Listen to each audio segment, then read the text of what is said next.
Students, आज हम start करेंगे बेसिक स्ट्रेंथ। एसिडिक स्ट्रेंथ हम पढ़ चुके हैं। अगर मान लो हमारे पास बी कोई बेस है, अगर ये बेस होगा तो इसके पास क्या होगा, इलेक्ट्रॉन डेंसिटी होगी plus H plus it convert into BH। किस में कन्वर्ट हो जाएगा, BH में कन्वर्ट हो जाएगा। अगर ये बेस है तो इसके पास इलेक्ट्रॉन डेंसिटी होनी चाहिए, चाहे वो लोन पेयर के रूप में हो या चार्ज के रूप में हो, किसी भी रूप में हो, तभी वो H प्लस ले पाएगा और BH बना लेगा। अगर ये अपना लोन पेयर खर्च करके H प्लस को लेता है तो यहाँ पर इस पर एक क्या होगा, पॉजिटिव चार्ज आ जाएगा। अगर इक्विलिब्रियम स्टेब्लिश हो गया तो हम KB ले लेंगे, बेसिसिटी कांस्टेंट। ओके, इसे अगर ये बेस है तो ये इसका क्या बना, कॉन्जुगेट। हम पिछली क्लासेस में एसिडिक स्ट्रेंथ कर चुके हैं और बिल्कुल वही कंसेप्ट है। देखिए यहाँ पर अगर ये बेस है तो H प्लस लेने के बाद ये BH में कन्वर्ट हो गया, तो B और BH दोनों एक दूसरे के क्या होंगे, कॉन्जुगेट होंगे। अगर ये बेस है तो इसका क्या होगा, कॉन्जुगेट एसिड होगा। यहाँ पर हमें इस केटाइन की स्टेबिलिटी देखनी है। अगर ये केटाइन स्टेबल है, हमें यहाँ पर इस केटाइन की स्टेबिलिटी देखनी है। अगर ये केटाइन जो बन रहा है अगर ये स्टेबल है तो ये एक स्ट्रॉन्ग बेस होगा। स्टेबल केटाइन और वीक एसिड होता है, क्या होता है, वीक एसिड, और उसका जो कॉन्जुगेट बन रहा है वो उतना स्ट्रॉन्ग क्या होगा, बेस होगा। ये बातें हम लास्ट क्लास में भी पढ़ चुके हैं, जहां हम एसिड कंसेप्ट स्टार्ट किया था कि इधर वाला अगर स्ट्रॉन्ग होगा तो इधर वाला क्या होगा, वीक होगा, और तभी ये रिएक्शन फॉरवर्ड डायरेक्शन में आगे की तरफ मूव करेंगे। इसे हम यूं समझ सकते हैं RnH2। अगर हम बेसिक स्ट्रेंथ की बात करें तो हम नाइट्रोजन को जरूर याद करेंगे, because nitrogen is the most important element in uncharged basis. हमने RnH2 ले लिया और इसे वाटर में डिसॉल्व कर रहे हैं। देखो हमने RnH2 लिया, इसे हमने वाटर में डिसॉल्व किया, पानी में घोला, तो ये बन गया R। अब देखो यहाँ पर आपको दुविधा हो सकती है कि भी ऑक्सीजन के पास भी लोन पेयर है, नाइट्रोजन के पास भी लोन पेयर है, तो दोनों में से बेस का काम कौन करेगा। इसके पास भी एसिडिक हाइड्रोजन है, इसके पास भी है। नाइट्रोजन और ऑक्सीजन, इसके पास भी लोन पेयर है, इसके पास भी लोन पेयर है, लेकिन दोनों में इलेक्ट्रॉन देकर H प्लस लेने की टेंडेंसी किसकी फास्ट होगी, नाइट्रोजन और ऑक्सीजन। इसे आप देखो, अगर आप पीरियोडिक टेबल में लेफ्ट टू राइट मूव कर रहे हैं तो इलेक्ट्रॉन नेगेटिविटी इंक्रीज हो रही है। अगर हम पीरियोडिक टेबल में लेफ्ट टू राइट मूव करें तो इलेक्ट्रॉन नेगेटिविटी क्या हो रही है, इंक्रीज हो रही है। Means oxygen is more electron negative, ये अधिक विद्युत ऋणी है, तो इसकी इलेक्ट्रॉन देने की टेंडेंसी कम है। इसका माइजर नेचर होता है, कंजूसी वाला नेचर। देखो आप इसे यूं समझ सकते हो, जैसे सपोज करो आपको 2000 रुपए की जरूरत है, आपको 2000 रुपीज की जरूरत है। आप अपने किसी फ्रेंड के पास गए, आपको ऐसा लगा कि कोई 2000 एक तो नहीं देगा, पर मैं दो अलग अलग से ले सकता हूँ। आप अपने फ्रेंड के पास गए और आपने कहा कि मुझे 1000 रुपए की जरूरत है। उसने कहा कि ठीक है, ऐसा करो कल आना, मैं देखता हूँ। आप कल फिर गए, उसने कहा कि ठीक है मैं देखता हूँ, शाम तक आना। और इस तरह से वो फिर अगले दिन गए तो उसने आपको 1000 रुपीज दे दिए। एक आप किसी और दूसरे फ्रेंड के पास गए, उससे भी आपने 1000 रुपीज मांगा, उसने जाते ही थे दे दिए। तो 1000 रुपीज दोनों ने दिए, पर देने की टेंडेंसी ज्यादा किसकी हुई, सेकंड वाले की। तो यहां पर क्या हो रहा है कि ऑक्सीजन भी लोन पेयर दे रहा है, H प्लस लेता है, ये भी अपना लोन पेयर देकर H प्लस एक्सेप्ट कर सकता है, बट नाइट्रोजन के केस में इलेक्ट्रॉन देने की जो टेंडेंसी है, जो मोबिलिटी है, वो फास्ट होती है। यानी कि नाइट्रोजन जो होगा वो इजिली अपना लोन पेयर देकर H प्लस को एक्सेप्ट कर सकता है। तो यहाँ पर ये बेस का काम करेगा और इससे प्रोटॉन ले लेगा, और प्रोटॉन लेकर H प्लस लेकर ये कन्वर्ट हो जाएगा RnH3 प्लस, और प्लस बन जाएगा OH माइनस। यहां से आप KB कैलकुलेट कर सकते हैं। देखो KB जो है वो क्या है, बेसिसिटी कांस्टेंट है, हम डायरेक्ट KB लिख रहे हैं। तो KB इज इक्वल टू क्या हो जाएगा, प्रोडक्ट की कंसंट्रेशन डिवाइडेड बाय रिएक्टेंट। ये हो गया RnH3 plus OH minus divided by RnH2। ठीक है, हमने डायरेक्ट केबी निकाल लिया। हम रिलेशन जानते हैं कि केबी इज डायरेक्टली प्रोपोर्शनल टू किसके होगा, बेसिक स्ट्रेंथ। बेसिक स्ट्रेंथ, अगर केबी का मान ज्यादा है तो बेसिक स्ट्रेंथ भी क्या होगी, ज्यादा, मतलब अक्षारीय सामर्थ्य। इसको हिंदी में कहते हैं अक्षारीय सामर्थ्य। क्योंकि यहाँ हम कोई बहुत ज्यादा इंग्लिश यूज नहीं कर रहे, तो हिंदी मीडियम के बच्चे भी इसे आसानी से समझ सकते हैं कि केबी का मान अगर ज्यादा होगा तो इसकी जो बेसिक स्ट्रेंथ है या अक्षारीय सामर्थ्य जो होगी वो उतनी क्या होगी, ज्यादा होगी। ठीक है,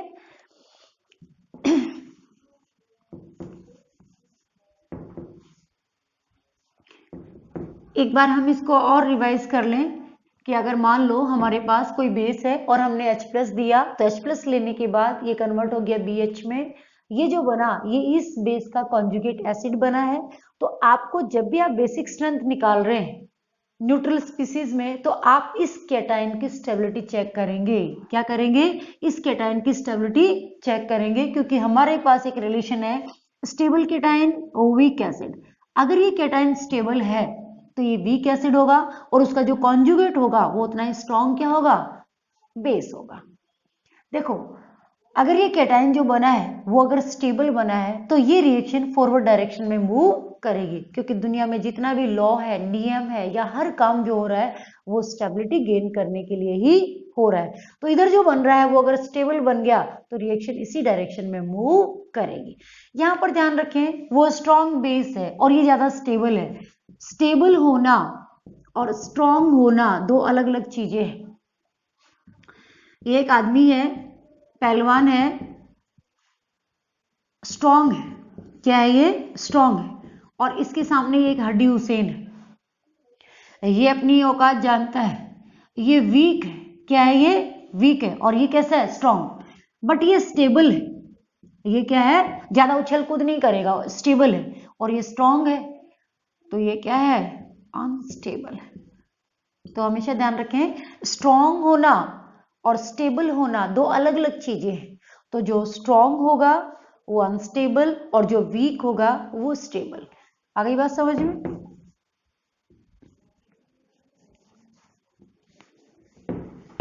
हम अमोनिया का और वाटर का एग्जांपल ले सकते हैं, इसको समझ सकते हैं। देखो, बहुत ही आसान वे में हमारे पास है NH3 अमोनिया, वाटर H2O, दोनों के पास क्या है, लोन पेयर है। ये सबसे सिंपलेस्ट एग्जांपल है। अगर ये बेस है तो इनका काम है H+ लेना, खिला दो, ये अपने लोन पेयर से H+ लेगा, इक्विलिब्रियम स्टेब्लिश करा दो, और ये बन गया NH4+ अमोनियम आयन। अगर H2 H+ लेता है तो again it convert into H3O+, ये बन गया। अब हम क्या करेंगे, हमने अभी भी बात की है कि अगर हमें ये पता करना है कि अमोनिया अच्छा बेस है या वाटर अच्छा बेस है, तो हम क्या करेंगे, हम इन कैटायंस की स्टेबिलिटी चेक कर लें। जो कैटायन जितना ज्यादा स्टेबल होगा, स्टेबल कैटायन वीक एसिड, और उसका कॉन्जुगेट उतना स्ट्रॉन्ग क्या होगा, बेस होगा। अब देखो, एक नाइट्रोजन पर पॉजिटिव चार्ज है, ऑक्सीजन पर पॉजिटिव चार्ज, दोनों में से ज्यादा स्टेबल कौन सा है? हम पहले पढ़ चुके हैं, अगर आप भूल गए हैं तो एक बार फिर से इसे रिवाइज कर लें कि on moving left to right, अगर हम बाएं से दाएं की तरफ मूव कर रहे हैं तो EN वैल्यूज बढ़ती है, इलेक्ट्रॉन नेगेटिविटी क्या होती है, बढ़ती है। Oxygen is more electron negative, oxygen अधिक विद्युत ऋणी है, किससे, नाइट्रोजन से। अगर इसकी विद्युत ऋणता ज्यादा है, अगर इसकी इलेक्ट्रॉन नेगेटिविटी ज्यादा है, विद्युत ऋणता ज्यादा है, तो इस पर पॉजिटिव चार्ज स्टेबल नहीं होगा। देखो, अधिक विद्युत ऋणी है, ऑक्सीजन है, फ्लोरीन है, इन पर माइनस चार्ज जो होंगे वो तुलनात्मक रूप से कंपैरेटिवली ज्यादा क्या होंगे, स्टेबल होंगे। कार्बन है, कार्बन लेस इलेक्ट्रॉन नेगेटिव है, कार्बन पर अगर आप पॉजिटिव चार्ज लगाते हैं तो वो कंपैरेटिवली क्या होगा, ज्यादा स्टेबल होगा। अगर आप इस पर माइनस चार्ज लगाएंगे तो ये इसे स्टेबल नहीं बल्कि क्या बनाएगा, अनस्टेबल या अस्थायी बना देगा। भाई ये सारी की सारी इलेक्ट्रॉन रिच क्या है, इलेक्ट्रॉन रिच स्पीसीज है। अगर आपने इन पर प्लस चार्ज लगा दिया, F+ बना दिया, O+ बना दिया, आपने इन इलेक्ट्रॉन रिच को इलेक्ट्रॉन पुअर बना दिया, रातों रात गरीब बना दिया, तो ये स्टेबल नहीं रह पाएंगी, ये सदमा कतई बर्दाश्त नहीं करेंगे। तो उस केस में ये हाईली अनस्टेबल होंगे। तो यहां से हम एक चीज समझ में आ गई कि जो अधिक विद्युत ऋणी होगा उस पर प्लस चार्ज स्टेबल नहीं है, बल्कि माइनस चार्ज क्या होगा, ज्यादा स्टेबल होगा। अब ऑक्सीजन और नाइट्रोजन में अगर आप देखेंगे तो इसकी विद्युत ऋणता क्या है, कम, इसकी क्या है, ज्यादा। तो दोनों में से ज्यादा स्टेबल कौन है, N+। कम विद्युत ऋणी या लेस इलेक्ट्रॉन नेगेटिव पर पॉजिटिव चार्ज कंपैरेटिवली ज्यादा स्टेबल है। ओके, यहां पर देखो नाइट्रोजन पर प्लस चार्ज, ऑक्सीजन पर प्लस चार्ज, तो ज्यादा स्टेबल कौन सा है, ये वाला केटाइन जो होगा वो एक स्टेबल केटाइन है। अगर ये स्टेबल केटाइन है तो ये वीक एसिड है, और इसका जो कॉन्जुगेट है ये उतना ही स्ट्रॉन्ग क्या हो गया, बेस। यानी कि हम कह सकते हैं कि ammonia is more basic than water. क्योंकि हम एसिडिक स्ट्रेंथ में पढ़े ये बात कि water is more acidic than ammonia, और हमने यहाँ पर ये देख लिया कि ammonia is more basic than water. Ammonia अधिक अक्षारीय है, किससे, वाटर से या जल से। आ गई ये बात समझ में। हम एक और एग्जांपल से इसको समझ सकते हैं। जैसे मान लो हमारे पास, इसको हटा देते हैं,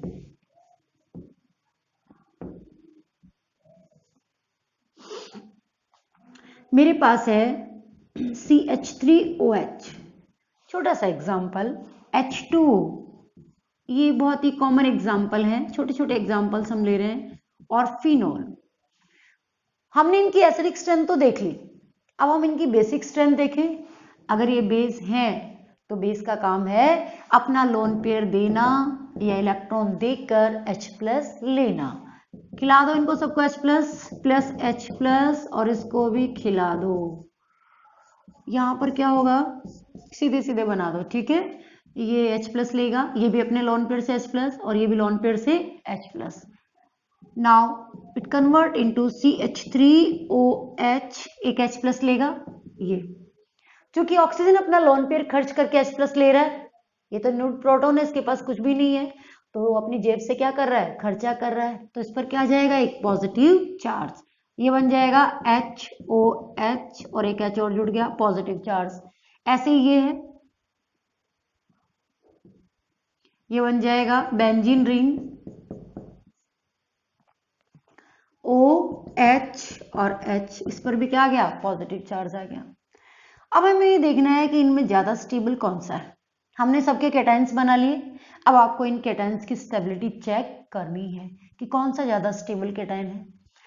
ऑक्सीजन ऑक्सीजन ऑक्सीजन, यहां पर देखो ये CH3 ग्रुप है, ये CH3 ग्रुप अपन जानते हैं कि +I वाला ग्रुप है। कैसा है ये, +I। ये +I से इलेक्ट्रॉन इसको क्या करेगा, देगा, चाहे कितना भी दे, लेकिन दे रहा है। यहाँ पर हाइड्रोजन है जिसका +I ऑलमोस्ट क्या होता है, 0, लगभग 0 है, तो ये ना कुछ देने में ना लेने में। यहाँ पर ये क्या है, बेंजीन, फिनाइल रिंग। देखो यहाँ पर इस फिनाइल का +M नहीं हो सकता, क्यों, क्योंकि ऑक्सीजन जो है वो ऑलरेडी ऑक्टेट भरे हुए है। इसके आउटर सेल में पहले से क्या है, 8 इलेक्ट्रॉन्स है, एक लोन पेयर, और ये 6 इलेक्ट्रॉन्स, तो इसका ऑक्टेट पहले से क्या है, भरा हुआ है। क्योंकि ये सेकंड पीरियड से ताल्लुकात रखता है, और सेकंड पीरियड के एलिमेंट्स जो है वो अपना ऑक्टेट एक्सपेंड नहीं कर सकते, तो इस रिंग का जो +M है वो तो खत्म हो गया, लेकिन -I लगेगा। -I से ये रिंग इलेक्ट्रॉन डेंसिटी क्या करेगी, अपनी ओर खींचेगी। यहां पर इस कैटायन को ये कुछ दे रहा है, +I से इलेक्ट्रॉन इसको दे रहा है और स्टेबल बना रहा है। यहाँ हाइड्रोजन का +I बहुत ही क्या होता है, कम होता है, ऑलमोस्ट 0, लगभग 0, लेकिन वो कुछ ले भी नहीं रहा है। और यहाँ पर ये रिंग क्या कर रहा है, -I से इलेक्ट्रॉन ले रहा है। ये सारे के सारे अनस्टेबल हैं, ये ग्रुप इसको स्टेबल बना रहा है, कुछ भी दे रहा है, दे तो रहा है ना, स्टेबल बना रहा है, और ये -I से क्या कर रहा है, ले रहे है, तो ये इसे क्या बना रहा है, अनस्टेबल बना रहा है, अस्थायी बना रहा है। ये पहले से ही गरीब है, पॉजिटिव चार्ज कंटेन किए हुए है। भाई हमारे घर में आज खाना नहीं बना, खाना नहीं है, और मेहमान आ गया कि भैया मुझे भी खिलाओ, कहाँ से खिलाए, इसकी हालत वही है कि ये खुद गरीब है, और ऊपर से बेंजीन रिंग जो लगी हुई है ये भी खून चूसने वाला ग्रुप है, इसे इलेक्ट्रॉन ले रहा है, तो इसे ये क्या कर रहे हैं, अनस्टेबल बना रहा है या अस्थायी बना रहा है। तो सबसे स्टेबल केटाइन कौन सा है, फर्स्ट। अगर हम इनको फर्स्ट, सेकंड और थर्ड दे दें तो फर्स्ट वाला जो होगा वो सबसे ज्यादा स्टेबल, उसके बाद सेकंड, और सबसे लास्ट में कौन आएगा, थर्ड। जो इनकी स्टेबिलिटी का ऑर्डर होगा वही इनकी बेसिक स्ट्रेंथ का भी क्या होगा, ऑर्डर होगा। अगर ये कैटायन स्टेबल है तो ये वीक एसिड होगा और इसका कॉन्जुगेट जो होगा वो उतना स्ट्रॉन्ग क्या होगा, एसिड होगा। तो CH3OH एक स्ट्रॉन्ग बेस है किससे, या अधिक क्षारीय है किससे, वाटर से, जल से, और ये अधिक क्षारीय है किससे, फिनॉल से। तो ये इनकी बेसिक स्ट्रेंथ का ऑर्डर है। इस तरह से हम इनकी बेसिक स्ट्रेंथ कैलकुलेट कर सकते हैं।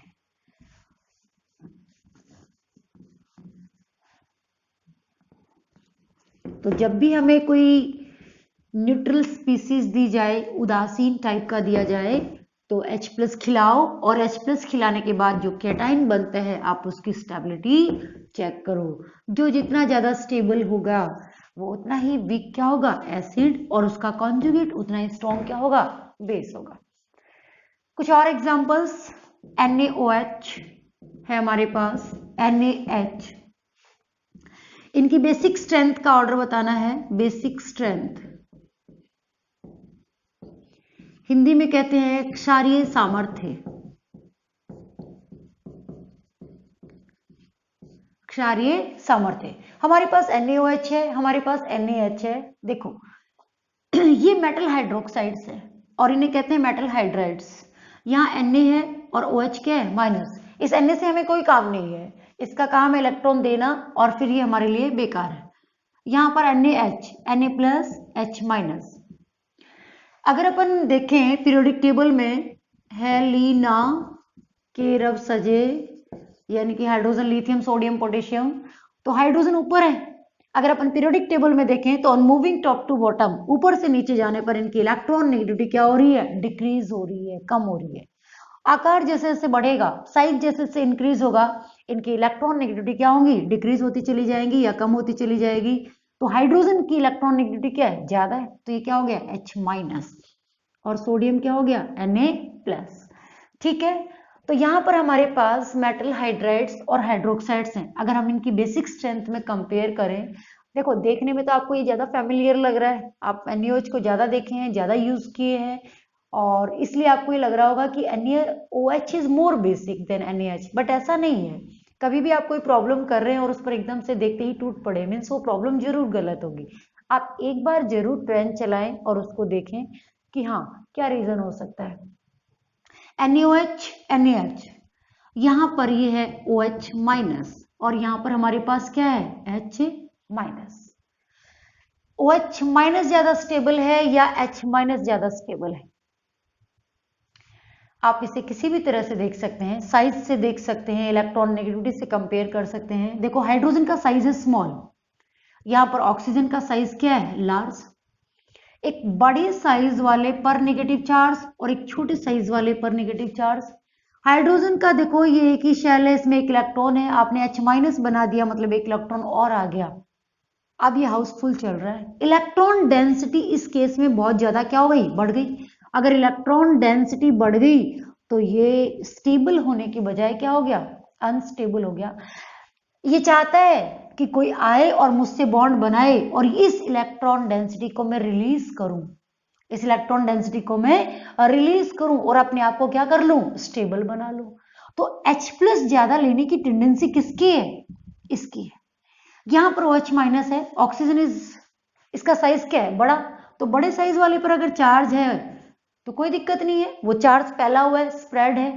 चार्ज जितना ज्यादा मॉलिक्यूल पर डिस्पर्स होगा उसकी स्टेबिलिटी उतनी क्या होगी, ज्यादा होगी। ये बातें हम पहले ही रेजोनेंस में कर चुके हैं कि उससे उसकी पोटेंशियल एनर्जी लो हो जाएगी और स्टेबिलिटी इंक्रीज हो जाएगी। तो अगर हम साइज से देखें तो भी ये वाला OH- ज्यादा स्टेबल है 9 है, और ये क्या होगा, कम होगा। अगर हम इलेक्ट्रॉन नेगेटिविटी से भी देखें तो hydrogen is less electron negative. Hydrogen क्या है, कम विद्युत ऋणी है, लेस इलेक्ट्रॉन नेगेटिव है। अगर less electron negative species negative charge contain किए हुए हैं तो उसे स्टेबल नहीं बल्कि क्या बनाएगा, अनस्टेबल। और जो जितना ज्यादा अनस्टेबल होगा एनायन, जो जितना ज्यादा अनस्टेबल होगा वो उतना ही ज्यादा H+ लेने की टेंडेंसी रखेगा, या ये चाहेगा कि कोई आए मुझसे बॉन्ड बनाए और इस इलेक्ट्रॉन डेंसिटी को मैं रिलीज करूं, ये इस पर बोझ की तरह है और इसे हटा दूं। अगर हम ऑक्सीजन को देखें तो ऑक्सीजन की EN वैल्यू क्या होती है, ज्यादा। हम पढ़ चुके हैं कि अगर कोई मोर इलेक्ट्रॉन नेगेटिव स्पीसीज है तो उस पर नेगेटिव चार्ज जो होगा उसे अनस्टेबल नहीं बल्कि स्टेबल बनाएगा। तो ऑक्सीजन जो है OH माइनस ये ज्यादा स्टेबल एनायन है। ये एनायन कैसा है? स्टेबल। अगर ये स्टेबल है और ये वाला क्या है? अनस्टेबल। जो जितना ज्यादा अनस्टेबल होगा वो उतना ही ज्यादा H+ लेने की टेंडेंसी रखेगा। तो हम कह सकते हैं कि ये ज्यादा बेसिक नेचर वाला होगा या स्ट्रॉन्ग बेस होगा। So NaH is strong base than NaOH। एक बार फिर आप देख ले, क्योंकि आपको ये थोड़ा अटपटा लगेगा, अजीब लगेगा। NaH is strong base than NaOH। यहाँ पर हमारे पास H- है और यहाँ पर हमारे पास OH- है। हाइड्रोजन लेस इलेक्ट्रॉन नेगेटिव है, कम विद्युत ऋणी है, उस पर -चार्ज स्टेबल नहीं बल्कि अनस्टेबल है।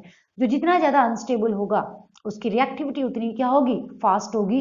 वो अपने आप को स्टेबल बनाने के लिए क्या करेगा? इस इलेक्ट्रॉन डेंसिटी को रिलीज करने के लिए ज्यादा से ज्यादा H+ लेगा। और जो अपना इलेक्ट्रॉन पेयर देकर या इलेक्ट्रॉन डेंसिटी देकर हाइड्रोजन के साथ जो जितना ज्यादा कोवेलेंट बॉन्ड बनाएगा वो उतना ही स्ट्रॉन्ग क्या होगा? बेस होगा। तो यहाँ पर H- जो होगा वो क्या होगा? Strong base than OH-। यानी कि हम कह सकते हैं कि जो मेटल हाइड्राइड्स होते हैं, यहां से हम कह सकते हैं कि जो मेटल हाइड्राइड्स हैं वो स्ट्रॉन्गर बेस हैं। किससे? मेटल हाइड्रोक्साइड से। आप यहाँ पर लिथियम हाइड्राइड ले सकते हैं, आप यहाँ पर सोडियम की एल्यूमिनियम AlH3 एल्यूमिनियम का हाइड्राइड ले सकते हैं, आप यहाँ पर कैल्शियम का हाइड्राइड ले सकते हैं, आप मैग्नीशियम का हाइड्राइड ले सकते हैं। किसी के भी जो हाइड्राइड्स होंगे वो इनके hydroxides LiOH AlOH whole thrice CaOH whole twice या MgOH होल ट्वाइस, मतलब इनके जो मेटल हाइड्रोक्साइड्स होंगे उनकी तुलना में ये स्ट्रॉन्ग बेस होते हैं। यहां से हमारे हाथ एक रिजल्ट लग गया कि जितने भी मेटल हाइड्राइड्स होंगे, metal hydrides are stronger base than metal hydroxides. कि जो मेटल हाइड्राइड्स हैं वो हाइड्रोक्साइड्स की तुलना में क्या होते हैं? स्ट्रॉन्ग बेस होते हैं। आ गया समझ में?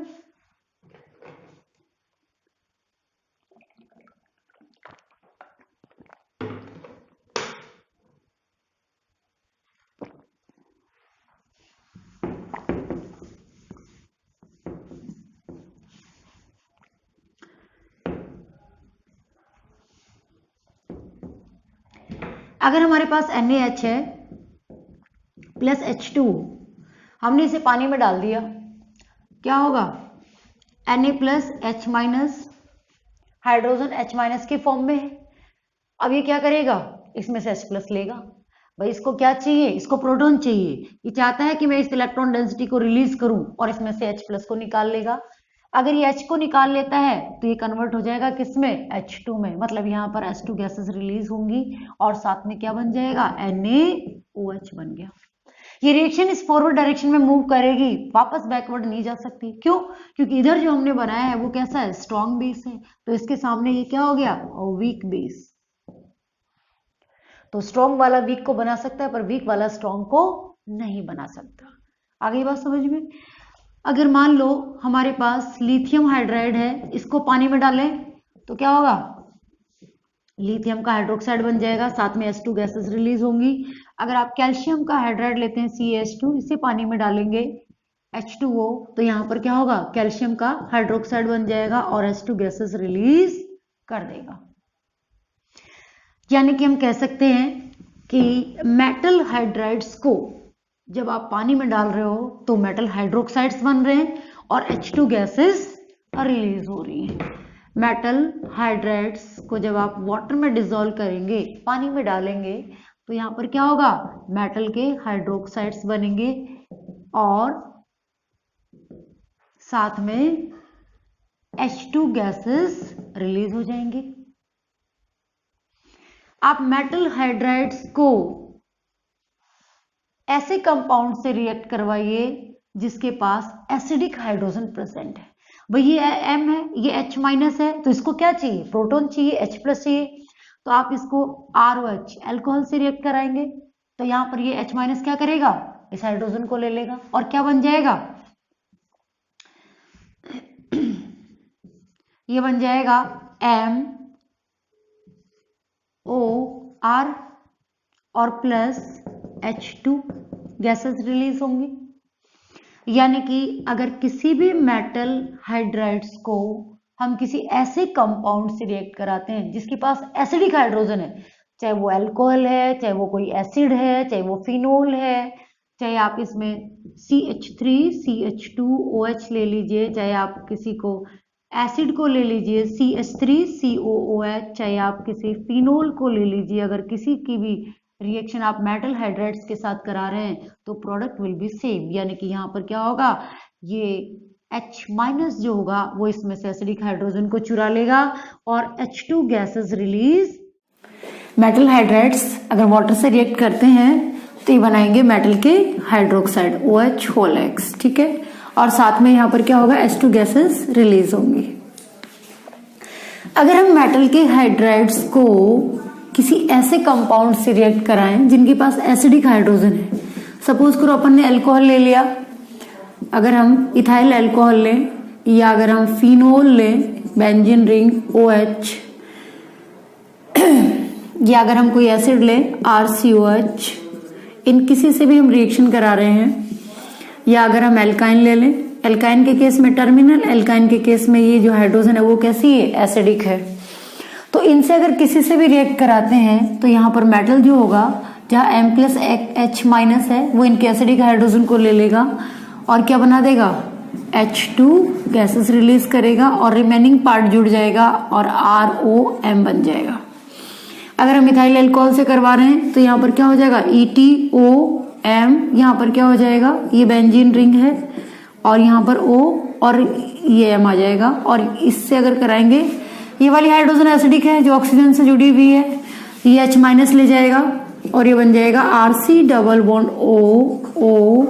और मेटल जुड़ जाएगा। इससे अगर हम बात करें एल्काइन के केस में, टर्मिनल एल्काइन है, दोनों ही तरफ एसिडिक हाइड्रोजन है तो आप दोनों तरफ रिएक्ट करा सकते हैं और ये बन जाएगा C+C-। अगर वो हाइड्रोजन भी निकाल दिया आपने, वहां पर 2 मोल ले लिया तो ये क्या हो गया, Na+ और इधर भी क्या हो जाएगा, Na+, और ये क्या होगा, 2 mole of H2 gases release हो जाएंगे। तो कहने का मतलब हुआ इन सब में क्या होगा, हाइड्रोजन गैस रिलीज होगी। तो अगर किसी भी मेटल हाइड्राइड को अगर हम किसी ऐसे कंपाउंड से रिएक्ट करा रहे हैं जिसके पास एसिडिक हाइड्रोजन प्रेजेंट है, चाहे वो कोई अल्कोहल है, चाहे वो कोई फिनोल है, कार्बोक्सिलिक एसिड है, या अगर एल्काइन है CH2CH, तो ये सारे के सारे ये प्रोडक्ट्स बनेंगे और H2 गैसेस रिलीज करेंगे। आप कुछ ऐसा कंपाउंड भी ले सकते हैं, एक 5 मेंबर रिंग, ये पाई बॉन्ड, और अगर इसकी रिएक्शन कराएंगे, यहाँ पर देखो ये वाली जो हाइड्रोजन है वो एसिडिक है, ये हाइड्रोजन कैसी है, एसिडिक हाइड्रोजन है। अगर ये हाइड्रोजन यहाँ से बाहर निकलती है तो ये कंपाउंड बनेगा, ये पाई बॉन्ड, और हाइड्रोजन जब जाएगी तो H+ के रूप में जाएगी, अपना इलेक्ट्रॉन यही छोड़ जाएगी और ये बन जाएगा एनाइन। अब ये जो चार्ज यहाँ पर आप देख रहे हैं माइनस, इसकी वजह से ये कंपाउंड एरोमेटिसिटी गेन कर ले रहा है। अगर किसी भी चार्ज के कारण चाहे वो पॉजिटिव हो या नेगेटिव हो, कंपाउंड एरोमेटिसिटी गेन करता है, एरोमेटिकता प्राप्त कर लेता है, तो वो हाईली स्टेबल होगा और ये चार्ज जो होगा वो केवल और केवल इसको एरोमेटिक बनाने में बिजी हो जाएगा। तो रिमेनिंग पार्ट जो होगा, आप जो भी यहाँ पर मेटल लेंगे M+ और ये बन गया और साथ में क्या होगा, H2 गैसेस रिलीज हो जाएंगे। तो एक जनरल कंसेप्ट है कि मेटल के हाइड्राइड्स को हमने लिया, वाटर में डिसॉल्व किया क्योंकि उसके पास भी एसिडिक हाइड्रोजन है, या हम किसी ऐसे कंपाउंड से रिएक्ट करा रहे हैं जिनके पास एसिडिक हाइड्रोजन प्रेजेंट है, तो ये हमारे पास क्या होंगे, कंपाउंड्स बन जाएंगे, इनके हाइड्रोक्साइड्स वगैरह, और साथ में H2 गैसेस रिलीज करेगा। ठीक है,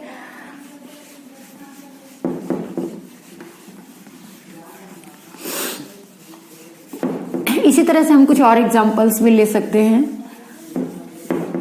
मेटल एमीन्स ले सकते हैं, नाइट्राइड्स ले सकते हैं।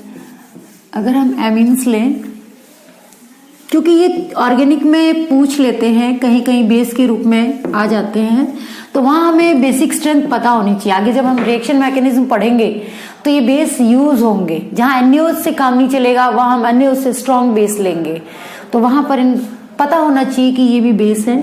NaOH हमारे पास है और हमने लिया NaNH2। मेटल एमीन्स और हाइड्रोक्साइड्स में अगर हम कंपेयर करें तो इन दोनों में ज्यादा स्ट्रॉन्ग बेस कौन सा होगा? अगेन ये हमसे ज्यादा फैमिलियर है, NaOH KOH हम ज्यादा इस्तेमाल करते हैं और NaNH2 कम। देखो यहां पर ये Na plus OH minus Na plus NH2 minus, again वही फंडा हमें फिर से लगाना है। यहां पर आपके पास क्या है? OH माइनस, यहां पर आपके पास क्या है? NH2 minus. आपको दोनों की स्टेबिलिटी चेक कर लेनी है। ऑक्सीजन पर नेगेटिव चार्ज और यहां पर क्या है? नाइट्रोजन पर नेगेटिव चार्ज। दोनों में से ज्यादा स्टेबल कौन सा है? ऑक्सीजन इज मोर इलेक्ट्रोनेगेटिव और एक अधिक विद्युत ऋणी या मोर इलेक्ट्रोनेगेटिव स्पीसीज अगर माइनस चार्ज कंटेन किए हुए हैं तो वो कंपैरेटिवली क्या होगा? ज्यादा स्टेबल होगा। यहां पर नाइट्रोजन पर माइनस चार्ज है but nitrogen is less electronegative, कम विद्युत ऋणी है, तो कम विद्युत ऋणी पर यहां पर माइनस चार्ज उतना स्टेबल नहीं होगा जितना ऑक्सीजन पर है, तो हम कह सकते हैं कि O minus is more stable. तो यहां पर भी क्या होगा? OH माइनस जो होगा वो क्या होगा? ज्यादा स्टेबल होगा। अगर ये एनायन ज्यादा स्टेबल है तो ये कैसा बेस है? वीक बेस है और ये उतना ही स्ट्रॉन्ग क्या होगा? बेस होगा। तो हम कह सकते हैं, ये तो स्टेबिलिटी का बता रही हूं, ये क्या है? स्टेबिलिटी का है और बेसिसिटी का ऑर्डर क्या हो जाएगा? NaNH2 is stronger base than NaOH। तो यहां पर भी जो मेटल एमीन्स होते हैं, जो मेटल एमीन्स हैं, they are stronger base than metal hydroxides. अगर आप मेटल एमीन्स लेते हैं, कोई भी NH2 whole X metal amines when react with water, अगर आप इसे वाटर में डिसॉल्व करते हैं तो अगेन यहां पर क्या होगा? अब आप जानते हैं कि ये M प्लस है और ये क्या है? NH2 माइनस है, नाइट्रोजन पर क्या है? माइनस। तो ये क्या करेगा? एक बेस का काम करेगा और बेस का काम है प्रोटॉन लेना, तो ये वाटर में से क्या कर लेगा? प्रोटॉन ले लेगा और ये बन जाएगा NH3 और साथ में मेटल के हाइड्रोक्साइड्स बन जाएंगे। क्या बन जाएंगे? मेटल के हाइड्रोक्साइड्स। आपने सपोज किया मेटल की जगह लिथियम सोडियम ले लो, मोस्ट कॉमन NaNH2। क्या ले लिया अपन ने? NaNH2। NaNH2 when react with water, जब ये H2O के साथ अभिक्रिया करेगा तो यहाँ पर Na प्लस NH2 माइनस, ये इसमें से एक प्रोटॉन ले लेगा, मतलब H प्लस। जब हाइड्रोजन H प्लस के रूप में होता है तो चूंकि इसके पास एक इलेक्ट्रॉन था वो भी आपने छीन लिया, निकाल लिया, तो अब उसके पास सिर्फ और सिर्फ नाभिक बचा है, न्यूक्लियस बचा है, इसलिए इसको बोलते हैं न्यूड प्रोटॉन। अब उसके पास कुछ भी नहीं है, ठीक है, ओनली न्यूक्लियस है। तो यहाँ पर NH2 इसमें से प्रोटॉन लेकर NH3 अमोनिया गैसेस रिलीज कर देगा और रिमेनिंग जो पार्ट होगा वो क्या होगा? NaOH की फॉर्म में बाहर निकल जाएगा। तो आप यहाँ पर कुछ भी ले सकते हैं मेटल एमीन्स में, आप लिथियम ले सकते हैं, सोडियम ले सकते हैं, कैल्शियम ले सकते हैं, किसी के भी अगर एमीन्स बनाते हैं और उनको अगर वाटर में डिसॉल्व कराएंगे, किसी के मतलब मेटल के एमीन्स अगर आप बनाते हैं और उसे वाटर में डिसॉल्व करेंगे तो ये सारे अमोनिया गैसेस रिलीज करेंगे और इनके हाइड्रोक्साइड्स हमें मिल जाएंगे, ठीक है।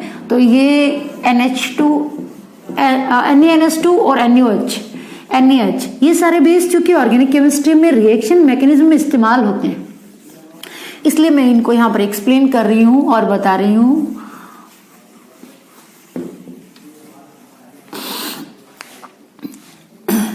तो यहां से ये भी हमारे समझ में आ गया कि मेटल एमीन्स को अगर लेंगे और वाटर में डिसॉल्व करेंगे तो मेटल के हाइड्रोक्साइड्स बनेंगे और अमोनिया गैसेस रिलीज होंगी। मेटल के हाइड्राइड्स अगर लेंगे, उनको वाटर में डिसॉल्व करेंगे तो वहां पर हमें क्या होगा? H2 गैसेस रिलीज होंगी। इसके अलावा हम कुछ नाइट्राइड्स भी ले सकते हैं, बट नाइट्राइड्स का इतना यूज नहीं है।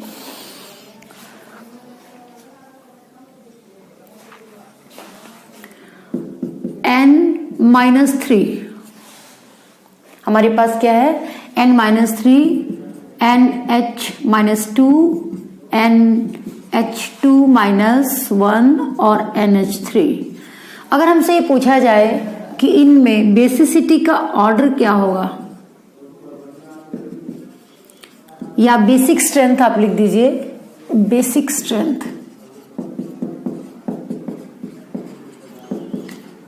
अक्षारीय सामर्थ्य।